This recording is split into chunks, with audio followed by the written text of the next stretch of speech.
বাংলা থেকে সনাতন সংস্কৃতি হারিয়ে গেছিল, আপনারা বিন্দুমাত্র বিচলিত হবেন না। মমতা বন্দ্যোপাধ্যায়কে নিশানা করে মুখ্যমন্ত্রী শুভেন্দু অধিকারী তিনি বলছেন 15 বছরে মমতা বন্দ্যোপাধ্যায় পশ্চিমবঙ্গের সর্বনাশ করেছেন। কি বলেছেন মুখ্যমন্ত্রী দেখুন। মমতা বন্দ্যোপাধ্যায় 15 বছর এই রাজ্যে সর্বনাশ ছাড়া অন্য কিছু করেননি। টাটাকে তাড়িয়েছেন, সিঙ্গুর থেকে শিল্প তাড়িয়েছেন, 26,000 চাকরি চুরি হয়েছে, পার্টির নেতারা চাকরি বিক্রি করেছেন।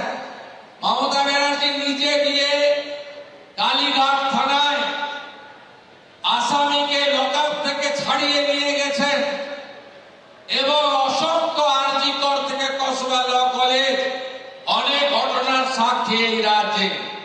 Public service commission, school service commission, police recruitment board এবং নিয়োগের সমস্ত জায়গাগুলিতে দলীয়করণ এবং ক্যাডারদেরকে বসিয়ে অন্যায়ভাবে এই রাজ্যে যুবক যুবতীদের স্বপ্ন ধ্বংস করেছেন।